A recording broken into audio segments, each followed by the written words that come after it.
The Refreshing Perspective, 100.4 KLCBS. Gempa bumi dari sisi ilmu pengetahuan adalah bencana yang masih sulit diprediksi oleh para ahli. Dari perspektif Islam, bagaimana seharusnya kita memaknai bencana seperti gempa? Seorang muslim itu harus mengenal dua tanda di alam semesta ini. Pertama adalah tanda yang disebut dengan tanda kauni atau ayat-ayat kauni. Yang kedua adalah tanda-tanda yang tangzili. Jadi Allah ini menurunkan tanda-tandanya supaya hamba-hambanya ini mengenal Allah lebih dekat dalam dua bentuk itu. Oleh karena itu Allah berfirman misalnya wa fil ardi ayatun lil muqinin wa fi anfusikum afala tubsirun. Dan di bumi ini ada ayat-ayat Allah, ada tanda-tanda Allah.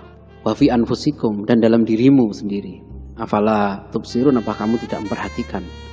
Nah, ini sangat menarik. Jadi seorang muslim dia harus mengerahkan potensi yang diberikan oleh Allah, ya, panca inderanya, akalnya, untuk mengenal dengan serius ayat-ayat Allah itu. Ayat ini kan sebetulnya perintah kepada orang muslim untuk menggali ilmu pengetahuan di bumi, ya, tentang apa yang ada di bumi, apa yang ada di permukaan bumi, apa yang ada dalam bumi, dan juga dalam diri manusia. Karena dalam tubuh manusia ini ternyata luar biasa ilmu pengetahuan yang bisa dikembangkan, yang sampai sekarang nggak selesai-selesai. Gitu. Ini satu sisi ayat kauni, ya, harus didalami oleh seorang muslim. Kemudian yang kedua ayat-ayat tanzili. Sebab ada ayat-ayat yang tidak diberikan oleh Allah. Jadi kalau manusia hanya memahami, ya, ingin mendekat kepada Allah, ingin mengenal Allah, tapi hanya melalui ayat kauni, dia timpang. Sampai dia pada kesimpulan, misalnya seorang saintis, ya, yang seorang ilmuwan, dia memperhatikan betul fenomena alam semesta ini, fenomena DNA, fenomena gerak jantung, fenomena fungsi ginjal, ya, betapa peredaran darah begitu rumitnya misalnya, ya, sel-sel darah dan seterusnya yang sangat serba masih banyak yang misterius di situ. Kalau manusia hanya mendalami itu, dia sampai pada kesimpulan betapa teraturnya, betapa hebatnya semua fenomena ini. Dan sampai dia pada kesimpulan pasti ada yang mengatur, pasti ada yang menciptakan itu. Tetapi itu tidak cukup. Karena dalam Islam seorang manusia itu diciptakan oleh Allah, tujuan utamanya adalah supaya dia bisa beribadah kepada Allah. Untuk dia bisa tunduk ibadah pada Allah, maka dia harus mengenal Allah lebih dekat. Tidak lengkap kalau dia kemudian tidak mengenal ayat-ayat dan tanzili. Ada Allah itu mengenalkan dirinya melalui tanda yang lain, melalui ayat yang lain, yaitu ayat tanzili. Misalnya untuk mengenalkan bagaimana memanggil Tuhan yang satu, Zat yang Maha Kuasa, Zat yang Maha Pengatur tadi itu. Itu tidak bisa dalam ayat kauni, ya, dia harus merujuk pada ayat tanzili, ya, yaitu bagaimana memanggil namanya, bagaimana cara menyembahnya, bagaimana cara beribadah kepadanya. Itu semua diatur dalam ayat-ayat tanzili. Nah, fenomena yang terjadi misalnya seputar gempa, ya, itu juga sama. Seorang muslim, apalagi seorang saintis muslim, dia tidak boleh berhenti hanya pada ayat-ayat kauni saja. Sebab kalau dia berhenti pada ayat-ayat kauni, ya, sampai sekarang misalnya kita lihat, dia berhenti sampai pada kesimpulan ini daerah ini rawan gempa, kapan-kapan bisa saja terjadi gempa, tetapi dia tidak bisa memprediksi, ya, kapan akan terjadi, di mana akan terjadi, besarnya berapa, kekuatannya, tidak bisa.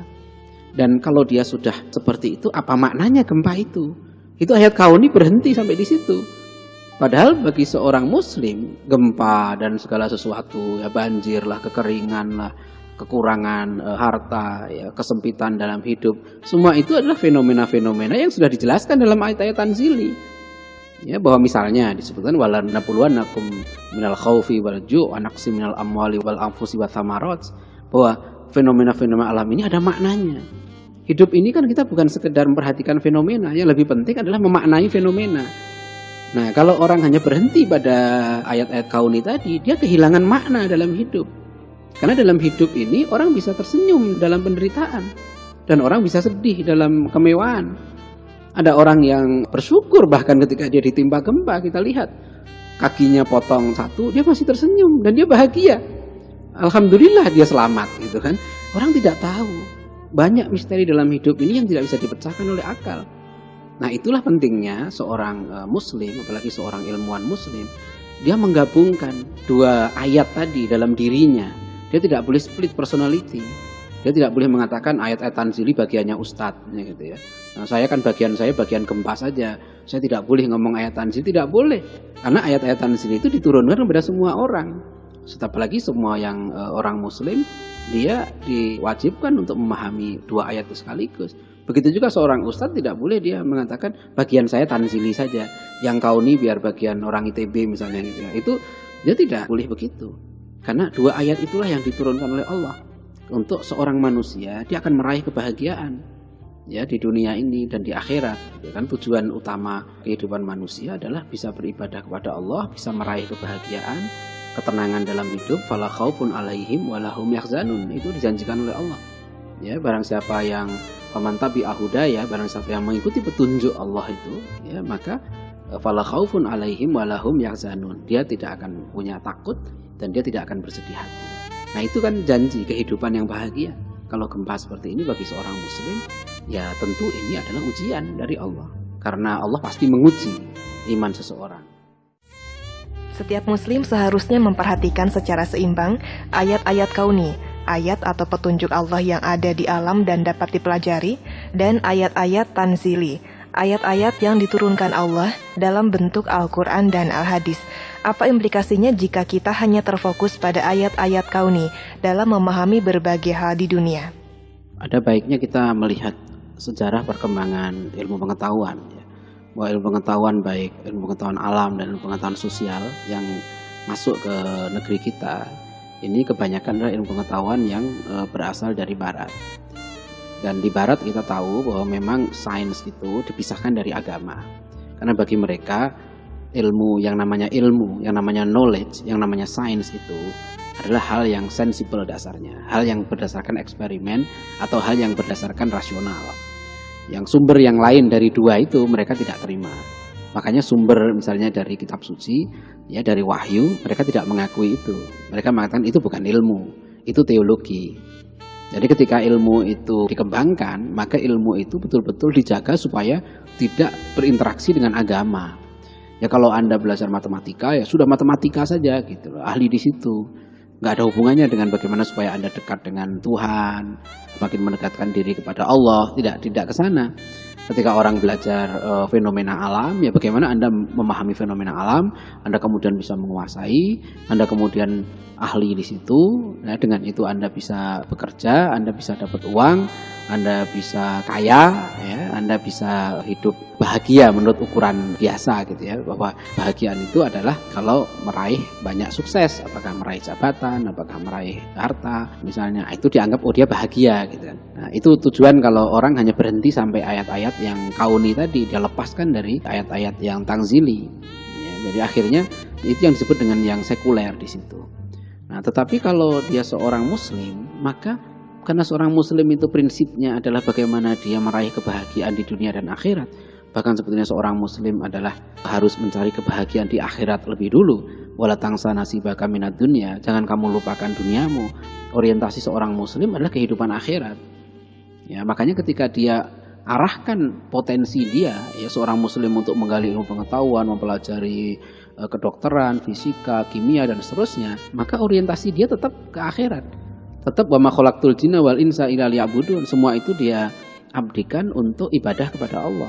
Ketika dia kemudian memahami ayat-ayat tanzili itu memperkuat bangunan metafisika, ya, bangunan ruhnya dari ayat-ayat yang kauni itu.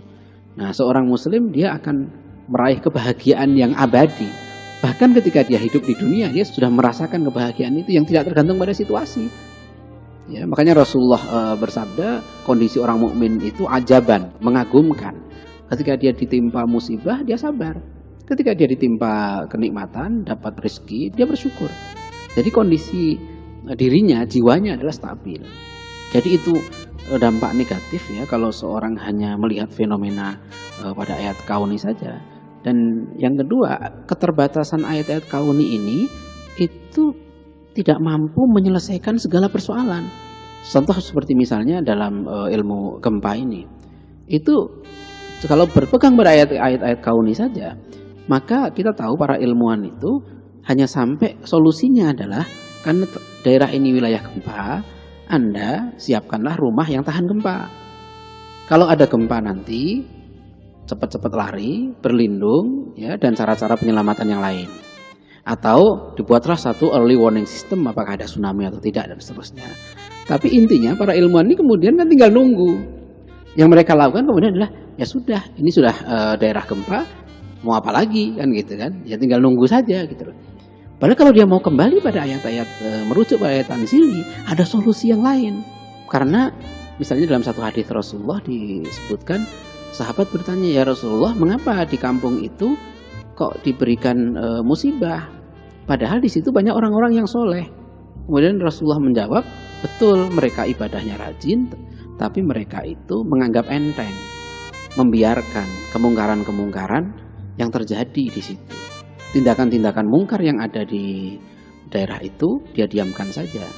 Berarti kan ayat Tanzili menjelaskan satu musibah, satu bencana itu ada kaitannya dengan tindakan kemungkaran yang dibiarkan. Bisa jadi juga terkait antara Tanzili dengan kauni. Sebagai contoh misalnya dhuharul fasadu fil barri wal bahri bima kasabat aydin nas. Yang secara fisik itu bisa dirasionalkan hubungan itu.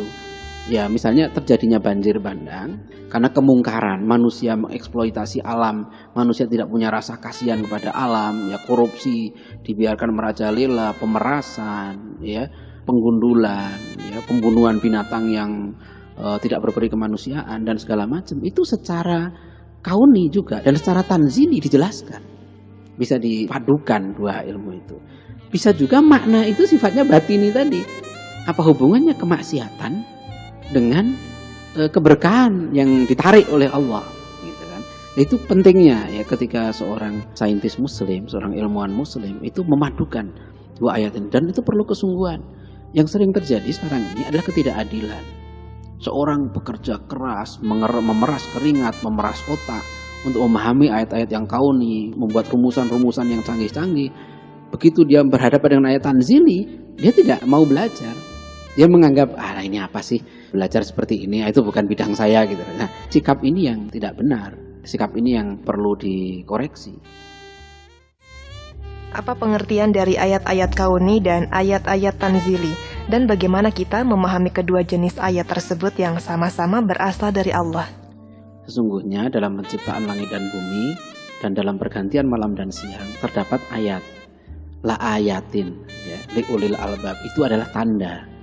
Tanda itu adalah bagaimana seorang dengan tanda itu dia bisa mengenal sang penciptanya, yaitu Al-Khaliq tadi. Nah, itu disebut dengan kauni. Jadi ayat itu tidak tertulis, ya, bukan ayat yang resmi yang tertulis, tapi ayat itu ada di fenomena alam. Makanya kaun itu artinya alam. Ayat kauni artinya ayat-ayat yang ada di alam semesta ini. Langit dan bumi, ya. Bumi tadi, wafil ardi ayatun lil muqinin, wafi anfusikum, dalam dirimu sendiri. Itu semua ayat. Ayat-ayat tanzili adalah ayat-ayat yang diturunkan Allah, ya, yang kemudian dibahasakan oleh Rasulullah seperti apa adanya. Itu kalamullah itu. Nah, itulah yang menjadi Al-Quran. Ya, Al-Quran yang lafdhan wa ma'nan minallah. Lafan dan maknanya itu dari Allah. Itu Al-Quranul Karim.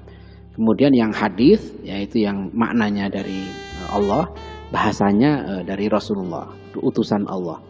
Jadi Allah hanya menurunkan ayat tanzilinya, itu wahyunya itu kepada utusannya, ya, bukan kepada manusia biasa, tapi kepada Rasulullah itu. Jadi dua-duanya ini adalah datang dari Allah. Makanya kalau seorang bersikap diskriminatif, dia rugi. Hanya menguasai ayat-ayat tanzili, tapi dia nggak menguasai ayat kauni. Sekarang sudah banyak sebenarnya di tingkat sekolah menengah, ya, yang mencoba menggabungkan dua ayat itu. Ada beberapa sekolah saya lihat sekarang sudah sampai sekolah menengah saja sudah sampai hafal Quran. Tapi juga dia mempelajari sains dengan baik, mempelajari matematika, fisika, kimia, dan sebagainya dengan baik. Ini upaya, bahkan sampai tingkat menengah pun sudah bisa seperti itu. Nah, kalau usaha ini ditingkatkan sampai ke tingkat perguruan tinggi, ini akan menjadi sangat hebat. Dan saya kira fenomena ini tidak akan bisa dibendung ke depan. Sekarang memang belum ada satu perguruan tinggi pun di Indonesia yang mengembangkan dua hal ini. Seorang ahli gempa, tapi sekaligus dia seorang yang hafid Quran, seorang yang ahli hadis, seorang yang ahli fikih. Nah, itu belum dikembangkan secara sistemik. Baru personal-personal dia mengembangkan dirinya sendiri. Padahal itu sesuatu yang sangat mungkin. Kalau di tingkat menengah saja bisa, kenapa tidak bisa di tingkat perguruan tinggi? Ya, nah ini yang saya bilang tadi, kadang-kadang orang tidak adil seorang muslim itu. Dia nggak mau, dia berhenti saja merasa bahwa bidang saya kan bidang gempa, saya nggak ada bidang tafsir. Nah, dia harus belajar tafsir kalau begitu. Ya, karena mencari ilmu itu adalah wajib sesuai dengan kemampuan akalnya. Dan saya lihat ada beberapa dosen, ya, beberapa ahli sains yang dia mulai mendalami itu. Ini fenomena yang saya kira ke depan tidak bisa dibendung, sulit dibendung. Ke depan akan semakin banyak usaha-usaha itu karena gagal.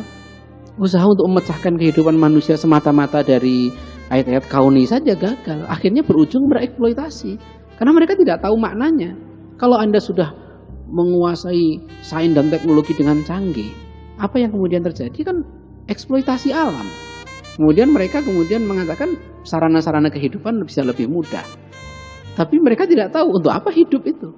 Bagaimana hubungannya merusak alam atau tidak. Ya, itu boleh atau tidak. Ya, misalnya melakukan percobaan hewan tertentu disiksa, itu bisa apa enggak gitu kan, dengan seperti itu. Nah, itu enggak bisa dipenuhi. Ya, sekali lagi jawabannya bukan pada ayat-ayat kauni itu. Seorang yang dia akhirnya karena dia motivasi dalam mengkaji ilmu pengetahuan itu adalah untuk mengumpulkan harta sebanyak-banyaknya, dia akan merasa hidupnya mulia dengan itu, maka dia akan mengalami kegersangan dalam hidupnya. Nah, ini yang dijawab tadi itu. Bahwa tujuan dari semua ini kembali lagi akhirnya karena ini ayat-ayat Allah, maka namanya ayat itu fungsinya adalah supaya orang-orang ini yang mengkaji baik tanzili maupun kauni itu semakin dekat dengan Allah. Karena ayat-ayat itu namanya ayat adalah tanda bagaimana supaya orang semakin mengenal Sang Pencipta. Kalau dia sudah semakin mengenal, dia semakin cinta kepada Allah, dia semakin ridho dengan Allah, sehingga apapun yang akan diputuskan Allah, dia tenang. Apakah dia diberi ujian berupa kesenangan? Apakah dia diberi ujian berupa kesedihan? Dia sudah mengenal Allah lewat ayat-ayatnya tadi. Jadi dua ayat namanya ayat ini, ayat-ayat yang datang dari Allah. Dua-duanya dikaji dengan baik, dengan serius. Supaya apa? Gitu. Nah, ini yang penting. Kalau orang dia tidak mengenal Allah, akhirnya dia tujuannya hanya untuk kehidupan dunia saja. Padahal seorang mukmin kan tidak. Bagaimana dia mengenal ayat-ayat Allah itu untuk lebih dekat makrifat mengenal Sang Penciptanya. Apa konsekuensinya jika kita hanya mempelajari ayat-ayat tanzili yang terdapat pada Al-Quran dan Al-Hadis, sementara kurang serius mendalami ayat-ayat kauni? Ayat tanzili ini ayat dari Allah. Dan cara menafsirkan, memahaminya itu sudah diajarkan oleh Rasulullah, oleh utusan Allah itu. Makanya para mufassir, ribuan mufassir Islam, itu dalam menafsirkan Al-Quran itu tidak sembarangan. Karena Rasulullah memberikan peringatan yang keras. Barang siapa yang menafsirkan Al-Quran dengan akalnya semata-mata gitu ya, maksudnya dia mereka-reka maknanya itu, maka dia bisa masuk neraka. Ya, jadi makanya para sahabat dulu sangat berhati-hati menafsirkan ayat tanzil ini, Al-Quranul Karim ini. Kemudian mereka merumuskan, ya, bukan membuat-buat, tapi merumuskan ilmu-ilmu tafsir. Ilmu pertama dalam Islam yang ada itu ilmu tafsir. Ya, dan itu menarik karena nanti kodifikasi ilmu-ilmu pengetahuan dalam Islam, ya, seperti ilmu tafsir, ilmu usul fikih, ilmu hadis, ya, dan seterusnya itu selesai pada 3 generasi pertama, pada generasi sahabat, generasi tabi'in, dan generasi tabi'in. Itu yang sekarang kita warisi. Jadi jalan untuk memahami ayat tanzili itu sebetulnya sudah dirumuskan oleh para ilmuwan Muslim generasi awal, seperti misalnya Imam Asy-Syafi'i dikenal sebagai peletak dasar ilmu usul fikih. Ya. Jadi cara memahami Al-Quran itu tidak sembarangan. Ya, dia harus berangkat dari makna bahasa dulu, dia harus memahami bahasanya dulu. Bahasa Al-Quran itu bukan bahasa Arab biasa, dia bahasa Arab yang baru. Yang orang-orang Arab pun waktu itu sering bertanya tentang makna-makna baru dalam Al-Quran itu. Nah, tetapi apa pentingnya ayat kauni dalam melengkapi pemahaman ayat tanzili? Ada beberapa ayat dalam Al-Quran yang jelas-jelas menyebutkan, memerintahkan orang Muslim harus memperhatikan fenomena alam. Seperti yang saya sebutkan tadi, bagaimana Allah menunjukkan, ya, agar orang itu berpikir tentang fenomena alam itu. Itu yang mendorong kemudian para ulama Islam, para ilmuwan Muslim itu berbondong-bondong mereka untuk memikirkan fenomena alam dengan serius. Bukan hanya duduk merenung, mereka kemudian menggali, melakukan percobaan, melakukan riset, pengamatan, dan sebagainya. Bahkan mengembangkan sains yang waktu itu sudah berkembang di Yunani, berkembang di Cina, berkembang di India, dikembangkan lagi dengan metode-metode baru yang diciptakan oleh para ilmuwan Muslim. Ya, sebagai contoh misalnya, ya, ketika Al-Quran menyatakan bahwa hurrimat alaikumul maitatu waddamu walahmul khinzir, diharamkan atas kamu bangkai, darah, dan lahmul khinzir, ya, daging babi. Maka para ulama waktu itu tidak berhenti pada kesimpulan, oh ya babi haram. Kemudian muncul diskusi yang sangat intens. Ya, babi yang diharamkan itu apanya? Ya, kalau misalnya babi itu telah berubah menjadi zat lain misalnya, bagaimana hukumnya? Nah, sebagai contoh waktu itu para ulama mendiskusikan kalau babi itu berlari-lari, kemudian babi itu tercebur di air garam, ya, sekian lama kemudian tubuh babi itu mati, dia kemudian berubah menjadi garam, dia berubah menjadi zat yang baru. Nah, apakah dia garam yang berasal dari daging babi itu tetap haram? Nah, ini menarik ya, diskusi itu. Bahkan ada juga dulu ulama-ulama yang melakukan eksperimen babi itu, manfaat babi gitu ya.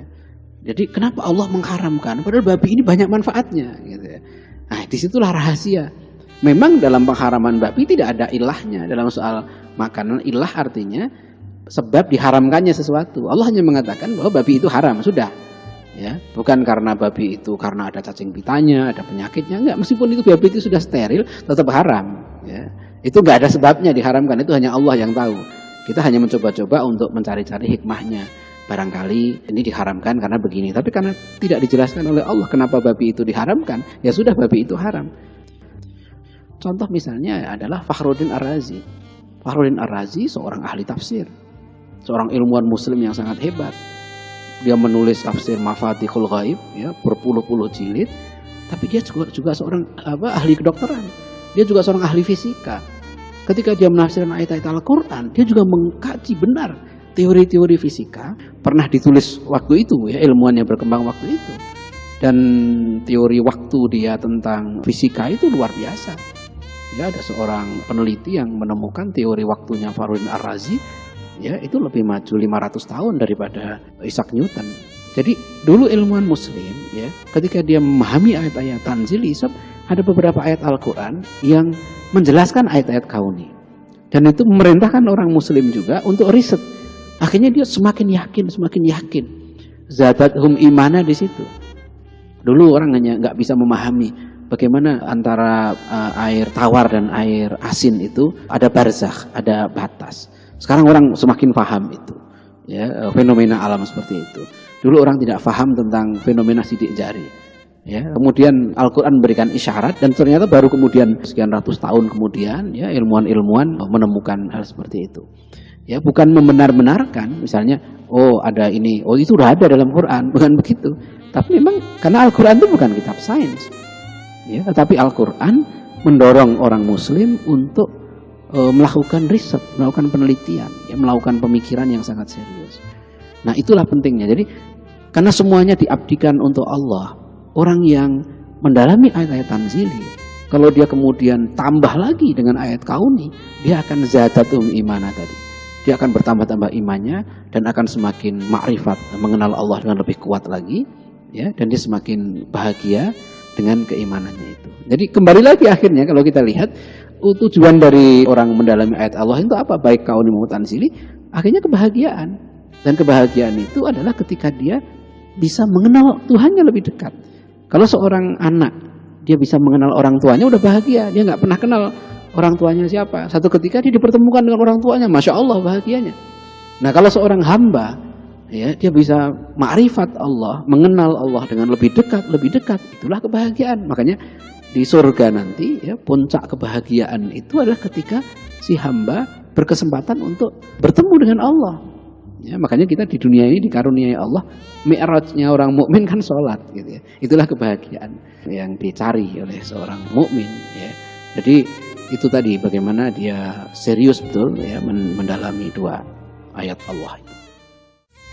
Dengan memahami ayat-ayat tanzili, petunjuk Allah dalam Al-Quran dan Al-Hadis, melengkapi pemahaman kita tentang ayat kauni atau ilmu pengetahuan, sejauh mana kita dapat mencegah terjadinya bencana atau memahami terjadinya bencana dengan lebih tepat.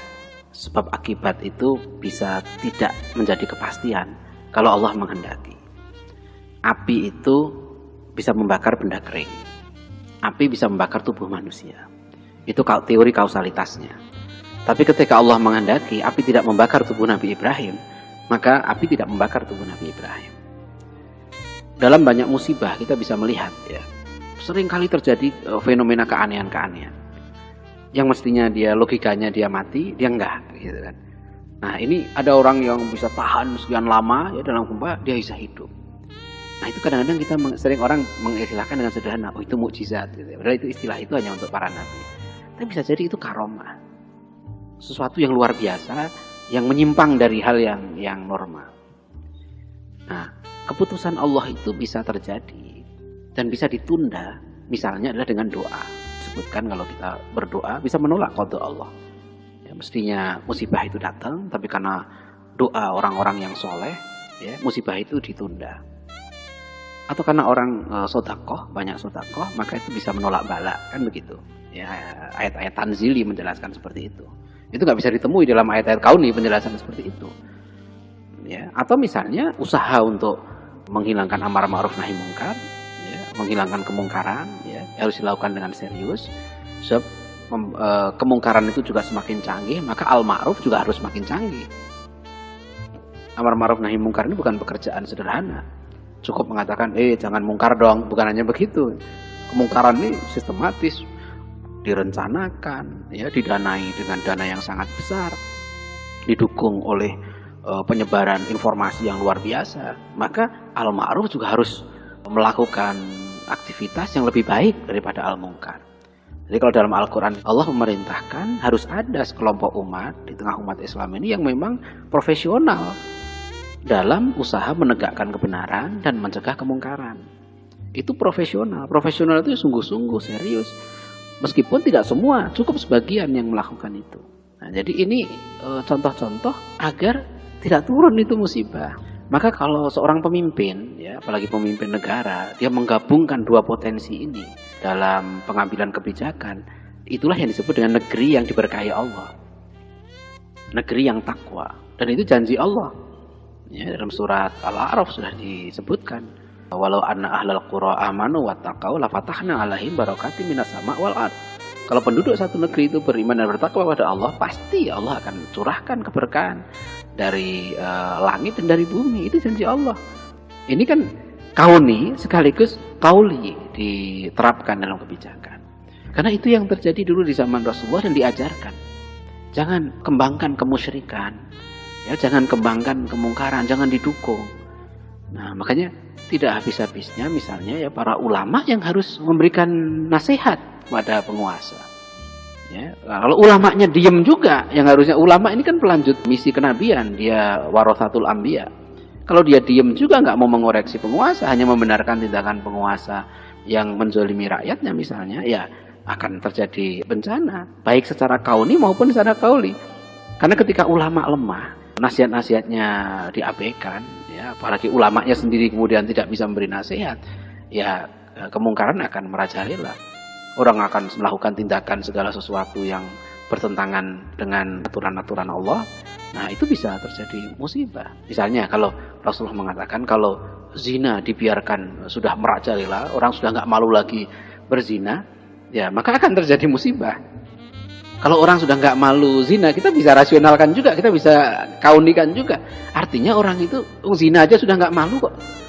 Apalagi berbuat kejahatan yang lain, dia sudah tidak malu lagi. Orang dia dengan Allah aja udah nggak takut kok, apalagi dengan manusia gitu kan. Apalagi untuk korupsi, dia udah nggak takut lagi. Jadi itulah kalau gempa misalnya, supaya tidak terjadi bagaimana? Tidak cukup kita hanya mengatakan, ya kita tunggu aja gempa. Enggak, kita harus berdoa pada Allah dengan sungguh-sungguh. Ya, kasihanilah kita ya Allah. Ya mudah-mudahan Engkau tunda. Kalau gempa ini harusnya terjadi tahun 2010, ya tundalah sebentar 2011, gitu kan. Kemudian kita banyak sedekah, mendekatkan diri pada Allah, banyak doa. Insya Allah. Kalaupun juga terjadi gempa, kita sudah siap juga. Ah, pasti ini adalah ujian dari Allah. Kita ridho menerima itu. Bahagia juga kita menerima.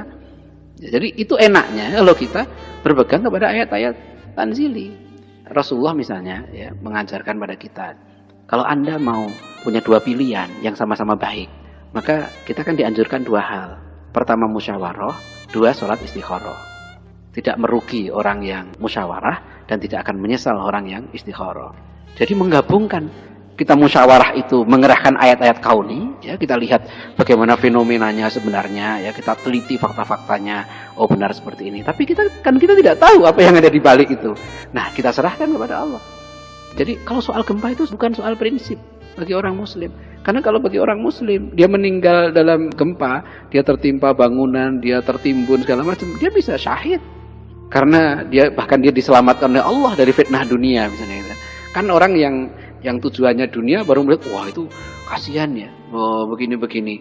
Tapi kalau orang tahu hakikat di balik itu, kan tidak tahu rahasia Allah dengan itu semua. Mungkin Allah menyelamatkan tuh banyak anak. Apa sih kita logikanya? Kok anak-anak sedang ngaji, anak-anak sedang belajar, tiba-tiba bangunannya runtuh. Itu kalau hanya ayat kauni, nggak paham dia. Oh kasihan betul ya anak-anak itu ya. Gitu, nah.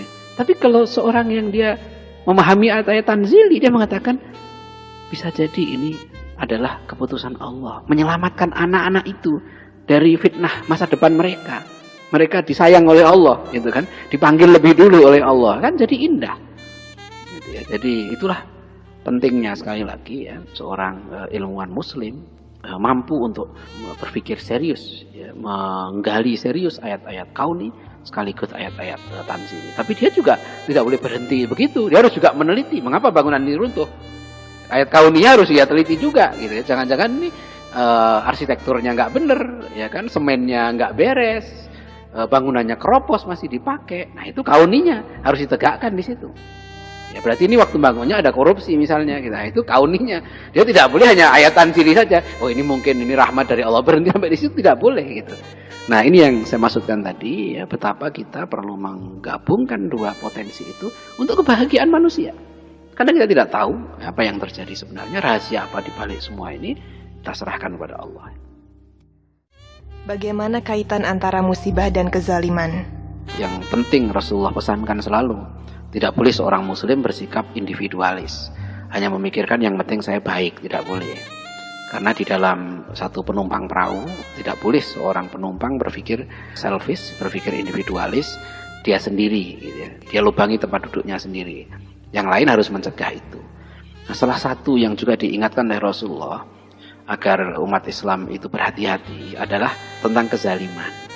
Bahkan kezaliman itu bukan hanya menimpa terhadap Muslim saja, terhadap orang non-Muslim pun dipesankan oleh Rasulullah. Ya, ittaqu da'watal madlum, takutlah pada doanya orang-orang yang teraniaya, yang terzalimi. Karena antara dia dengan Allah tidak ada hijab. Doanya cepat dikabulkan oleh Allah. Perlu hati-hati betul ya. Terutama pertama tentu untuk orang yang berpotensi menzalimi orang lain. Ya, meskipun di dalam Islam disebut kezaliman yang besar adalah syirik. Orang yang syirik pada Allah itu melakukan kezaliman yang besar. Orang yang juga tidak menghormati Rasulullah, menghormati sahabat Rasul, itu juga dalam Islam itu tidak, itu juga melakukan kezaliman. Tapi kezaliman kepada manusia pun, ya sama manusia, menindas orang lain, mengambil hak orang lain, ya, menfitnah orang lain, ya, orang sebetulnya dia orang baik-baik, ya, disiarkan sebagai orang jahat. Apalagi sampai kemudian keluarganya malu, ya, keluarganya tertekan, diejek, itu terzalimi. Nah ini berbahaya. Kezaliman opini bisa terjadi seperti itu. Nah, makanya doa orang-orang teraniaya itu dikabulkan Allah. Nah itu juga harus hati-hati kalau kemudian orang yang teraniaya itu mendoakan, ya Allah, balaslah orang yang menganiaya aku ini gitu, dengan balasan seperti ini, itu berbahaya. Rasulullah mengingatkan, hati-hati dengan doanya orang-orang yang teraniaya. Ya, makanya satu institusi, apakah perusahaan, apakah sekolah, apakah kampus, ya, apakah kota, ya, desa dan seterusnya, pemimpin-pemimpin itu jangan sampai melakukan penganiayaan, kezaliman, ya, merampas tanah penduduk dengan seenaknya, ya, menaikkan tarif dengan seenaknya, ya, orang udah nggak mampu bayar pajak, misalnya udah miskin, udah ini segala macam, bukan ditolong, malah ditakut-takuti, dirampas. Dulu zaman Sayyidina Umar, ya, itu pesan beliau sebelum meninggal termasuk jangan orang-orang ahlul dhimmah waktu itu, orang-orang non-muslim yang tinggal di negeri muslim. Itu Sayyidina Umar berpesan, jangan bebani mereka dengan pajak yang mereka tidak sanggup. Begitu khawatirnya Sayyidina Umar waktu itu untuk membebani orang-orang yang lemah, ya, dengan hal-hal yang tidak mereka pikul. Ini juga perlu menjadi perhatian. Kalau kita mau selamat juga dari musibah, Ya, karena orang-orang yang terzolimi ini berdoa kepada Allah, doanya makbul. Itu yang diingatkan Rasulullah. Ya, jadi itu pentingnya agar memberantas kezaliman ini. Kezaliman ini betul-betul ittaqu da'watal madlum. Ya, takutlah doa orang-orang yang teraniaya. Rasulullah itu sangat takut dengan doa orang teraniaya. Jangankan yang beliau sengaja. Beliau sebelum wafat, beliau mengumumkan kepada masyarakat di Madinah, siapa yang masih pernah aku sakiti, ya, baik sengaja maupun nggak sengaja, silahkan dibalaskan. Makanya ketika hidup di dunia ini ya manusia supaya menyelesaikan urusan-urusan kezalimannya itu, supaya di akhirat nanti itu beres. Baik dunia maupun akhirat tidak boleh melakukan kezaliman, mencegah kezaliman. Kezaliman ini termasuk kemungkaran yang perlu dicegah betul. Jangan sampai seorang dosen menzolimi mahasiswanya. Mahasiswanya sudah mengerjakan dengan baik, tapi karena dia nggak suka, udah dikasih nilainya dijatuhin. Nah itu bisa zolim itu kalau mahasiswanya berdoa agar dosennya celaka, itu bahaya itu. Nah begitu juga penguasa menzolimi rakyatnya, itu juga bisa doanya cepat dikabulkan oleh Allah. The Refreshing Perspective 100.4 KLCBS. Dari rekaman wawancara dengan Ketua Dewan Dakwah Islamiyah Indonesia, Dr. Adian Husaini MA. Kerjasama 100.4 KLCBS dan INSIST, Institute for the Study of Islamic Thoughts and Civilizations.